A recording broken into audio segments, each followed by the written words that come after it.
자, 지난주에 무슨 말씀을 드렸냐면, 우리 모두는 죄인이다, 이렇게 말씀을 드렸어요.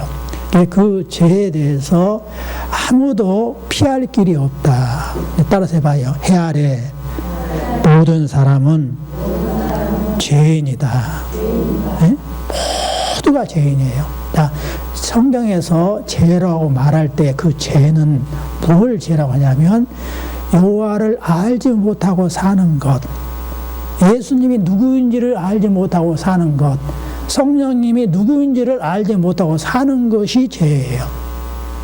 그래서 그 죄의 결과로 나타난 것이 시기하고 질투하고 미워하고 분쟁을 일으키고 거짓말하고 도적질하고 살인하고 간음하고 이웃의 모든 것을 탐내고 하는 것이에요.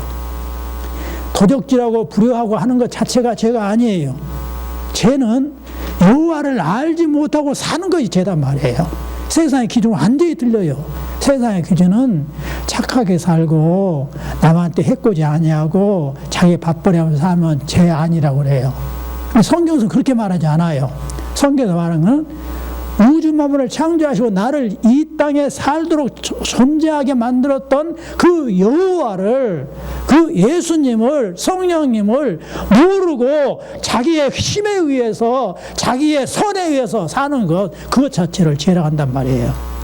그 죄의 결과가, 여호와를 모르고 사는 결과가 자기도 모르게 타고난 죄로서 시기하고 질투하고 분쟁하고 산단 말이에요. 도적질하고 살인하고 간음하면서 남을 해코지하면서 산단 말이에요.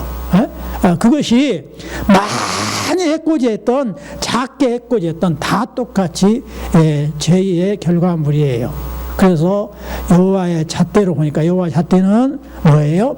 사랑하라예요. 사랑하는데 어떻게 사랑하냐? 네 마음과 뜻을 다하여 목숨을 다하여 여호와를 사랑하라. 그리고 똑같이 네 이웃을 사랑하는데 네 이웃이 부모부터가 네 이웃이다. 네 자녀도 네 이웃이다. 네 지인도 네 이웃이다. 근데 네 이웃을 내 몸처럼 사랑하라 했어요. 그게 여호와의 잣대예요. 근데 그 잣대를 볼 때 우리가 아무도 그렇게 못한단 말이에요. 지난주에도 말씀드렸잖아요. 자, 나는 효녀예요. 나는 우리 친정엄마를 엄청 사랑해요. 그것처럼 우리 시아버지도 그렇게 사랑해요.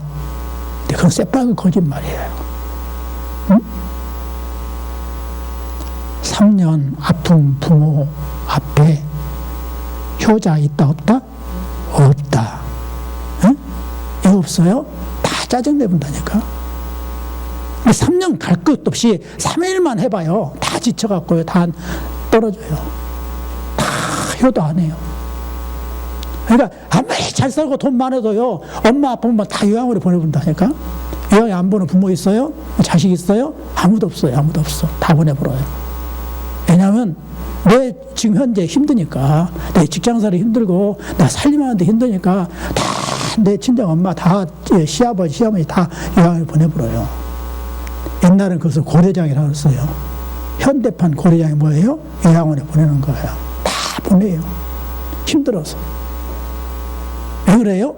죄인이라서 그런다. 죄인이라서. 그래서 그 잣대로 볼 때 다 죄인이에요. 너나 할 것이다. 내 자식을 그걸 안 해. 말 같은 소리 말아요. 다 한다니까. 내 자식도. 다 해. 안 할까 다 해요. 그리고 자식은요. 자기가 진짜 새끼 낳지 않을까 정말로 부모의 사랑을 전혀 몰라요.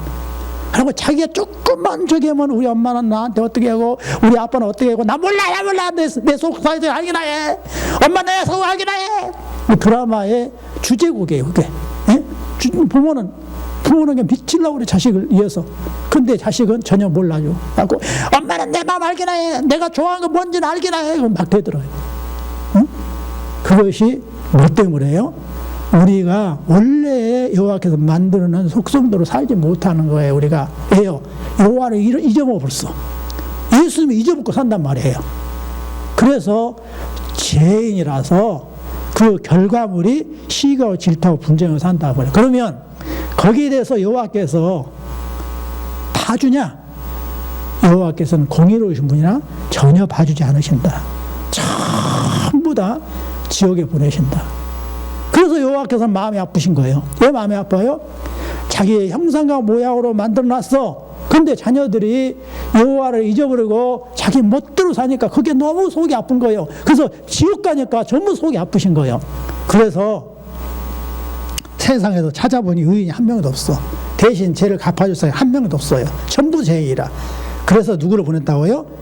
여호와께서 예수님을 보내신 거예요. 자, 거기에 대해서 오늘 이제 깊이 있게 말씀을 다루는 거예요. 12번 같이 읽어봅니다. 여호와의 의로운 심판에 의해 우리는 이 세상에서 그리고 영원히 형벌을 받아야 마땅한데 어떻게 이 형벌을 피하고 다시 여호와의 은혜를 입을 수 있겠습니까? 어떻게 하면 여호와의 은혜를 입어서 용서받을 수 있겠느냐 그 말이에요.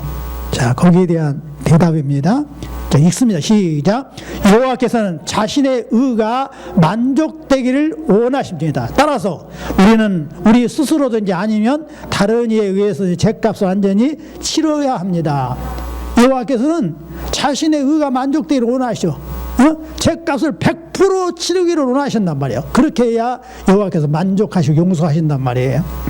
그래서 우리는 여호와 앞에 용서받으려면 내 스스로 죄값을 치르든지 다른 사람을 통해서 죄값을 치르든지 안전히 치러야 돼.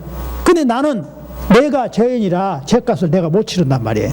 그럼 다른 사람이 해줘야 하는데 다른 사람도 죄인이라 자기 죄 때문에 쩔쩔매지 남의 죄를 용서해 치러줄 수가 없다 그 말이에요.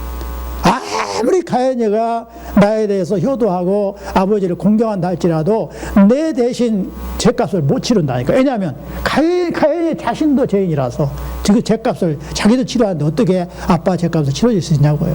다 마찬가지예요. 자, 따라서 합시다. 우리 모두는 자기 죄값 때문에 다른 사람 죄값을 못 치른다. 그래서 이 세상에는 여호와의 의를 만족시킬 사람이 있다 없다? 전혀 없다. 그래서 따라서 합시다. 의인은 없나니 한 명도 없으며. 이거 아셔야 돼요. 의인은 없나니 한 명도 없어. 근데 모두가 다 누가 필요해요? 예수님이 필요한 거예요. 그것을 우리가 마음속 깊이 인정을 해야 돼. 이걸 인정 안 하면 절대 신앙의 성장 안 해요.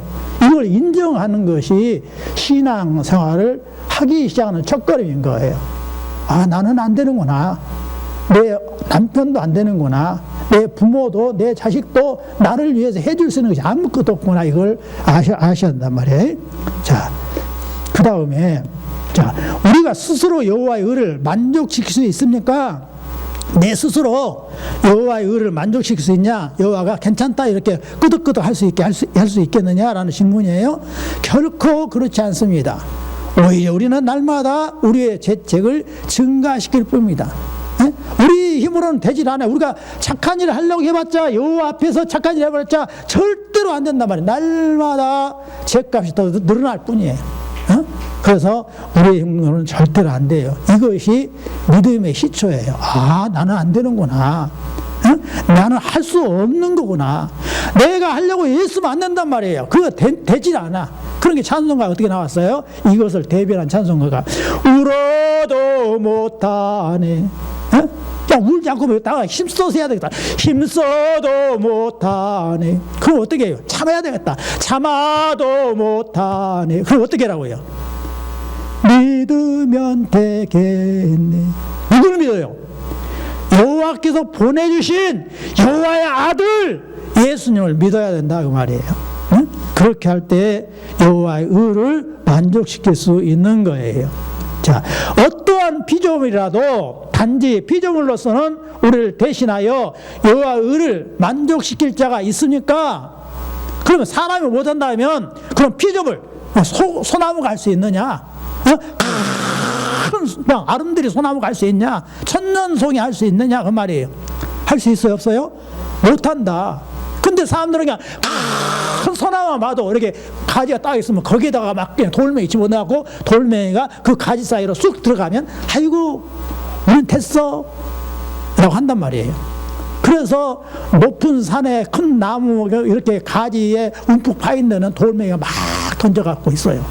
어리석은 거예요. 사람이 밀어내갖고 소나무만 될 줄 알아.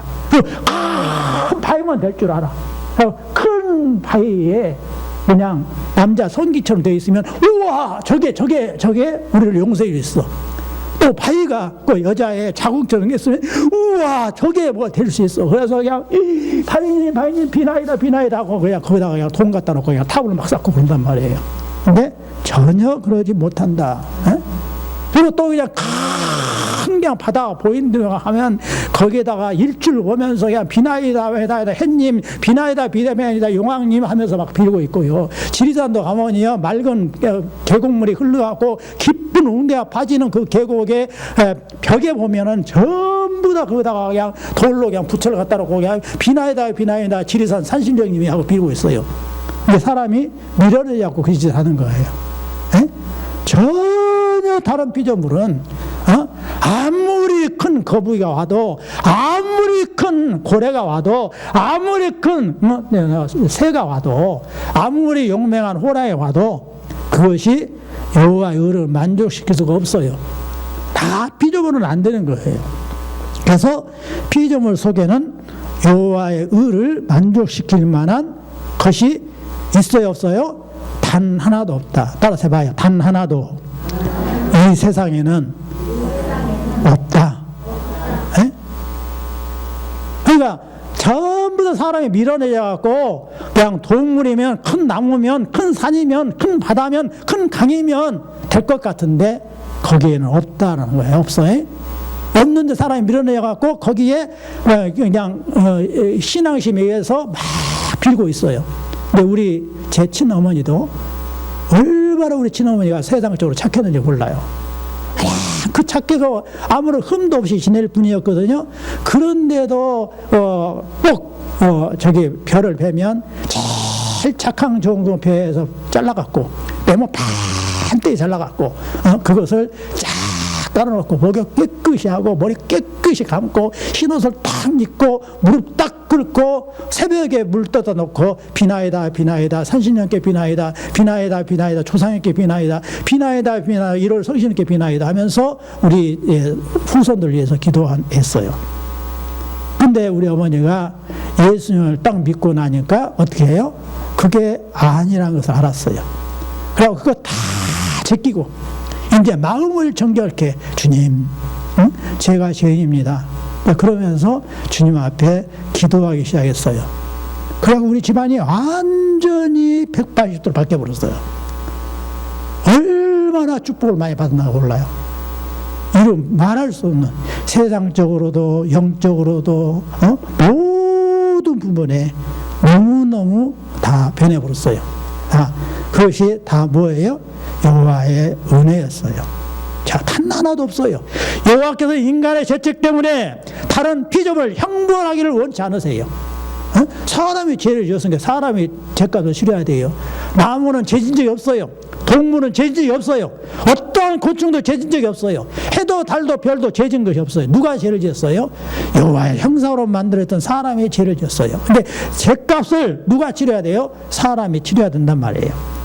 어떠한 피조물이라도 죄에 대한 여호와의 영원한 진노짐을 감당할 수 없고 다른 피조물을 거기에서 구원할 수도 없습니다. 근데 어떠한 호랑이가 됐대도 어떠한 고래가 돼도 어떠한 새가 있어도 그걸 할 수 없다고 해요.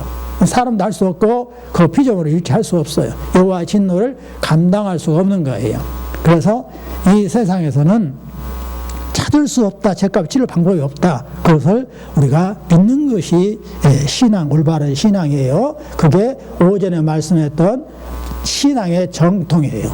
자, 그렇다면 우리는 어떠한 중보자와 구원자를 찾아야 됩니까? 도대체 누구를 찾아야 되냐? 우리가 결혼을 잘하려면 좋은 중매자를 만나서 양쪽에 중개를 해줘야 되잖아. 그래야 좋은 집안에 시집가고 장가를 갈 수 있어요. 그것처럼 여호와 앞에 어떠한 중보자를 만나야 우리가 구원을 받을 수 있겠느냐 이런 말씀을 하고 있는 거예요. 자, 그래서 우리를 중개해줄 중보자는 누구냐? 자, 참 인간이고 의로운 분이어야 돼요. 참 인간. 참 인간 하면은 죄가 전혀 없는 분, 근데 죄가 없는 분은 이 세상에 없다니까요. 그래서 여호와께서 예수님을 성령으로 잉태하게 한 거예요. 세상 모든 사람들은 남자의 씨를 여자가 받아서 여자가 10달 품어서 태어났어요. 그래서 우리는 죄 중에 잉태됐다라고 하는 거예요. 왜? 모태에서 죄 중에 내가 태어났다라고 고백을 하는 거예요. 우리는 모두가 죄인이에요. 근데 예수님은 어떻게 태어났어요? 성령으로 잉태됐어. 성령으로. 누가복음에 성령이 마리아를 덮으사 태어났다고 되어 있어요. 성령이 임해서 성령으로 들어오셔 버렸어요. 마리아의 처녀의 몸속에. 아예 그냥 정자와 난자가 이렇게 붙어서 된 것이 아니라 여호와의 품속에 있던 예수님을 영으로 이렇게 보내셨단 말이에요. 그거 갖다가 뭐라 하냐면 성령이 임해서 태어났다라고 한 거예요. 그래서 예수님은 사람의 피를 받고 태어나지 않았기 때문에 성령으로 그냥 태 속에 처음부터 들어오셔버렸기 때문에 그분은 죄가 없으신 인간인 거예요. 그래서 참 인간이라고 한 거예요. 왜 의로운 분이냐? 성령으로 태어났기 때문에 죄가 없으세요. 그래서 의로운 분이란 거예요. 참 인간이고 죄가 없으신 분이야만이 우리의 죄값을 대신 치러줄 수 있다. 그 말씀을 하는 거예요. 근데 세상에는 없는데 여호와께서 사람을 보내셨어요. 어떤 사람을? 여호와의 품속에 있는 게 요한복음 1장에 보니까 예수님이 누구냐? 여호와의 영원한 품속에 계셨던 분이라고 말씀하고 있고, 골로새에서는 바로 그분이 여호와의 형상이라고 말하고 있고, 요한에서 3장에는 그분이 곧 예수님이 여호와라고 말을 하고 있어요. 그리고 요한계시로는 뭐라고 말했어요? 처음과 끝이요, 알파와 오메가 되신 여호와. 그게 그 알파와 오메가 된 처음과 나중 되신 분이 나 예수다라고 말을 하고 있어요. 그래서 예수님이 참 인간으로 죄 없으신 분으로 이 땅에 오셨어요. 자, 그리고 어떻게 하면 여호와께서 만족하셔서 우리의 죄값을 치러줄 수 있느냐? 참 여호와시고 모든 피조물보다 능력이 뛰어나신 분이어야 합니다. 왜? 예수님만이 여호와시거든요. 예수님이 우주 만물을 창조했거든요. 근데 어떠한 피조물보다도 능력이 뛰어나신 분이에요. 따라서 합시다. 예수님은 창조자이시다. 조물자이시다. 그래서 모든 우주 만물을 다 이렇게 만드신 분이세요. 그래서 예수님은 곧 예수님이 여호와이시기 때문에 여호와의 그 뜻을 만족시킬 수가 있는 분인 거예요. 예수님만이 그렇게 할 수 있다는 것을 믿으시기 바랍니다. 자, 기도합니다. 여호와 아버지 감사합니다. 예수님이 참 인간이시고 의로운 분이시며 예수님이 여호와로서 우리 모든 피조물보다 뛰어나신 조물주로서 우리의 죄값을 대신 치러줄 수 있음을 알게 해주시니 감사합니다. 모두 예수님을 그래서 우리가 믿고 의지하며 이겨낼 수 있음을 감사를 드리며 살게 하여 주옵소서. 예수님 이름으로 기도 올려옵나이다. 아멘.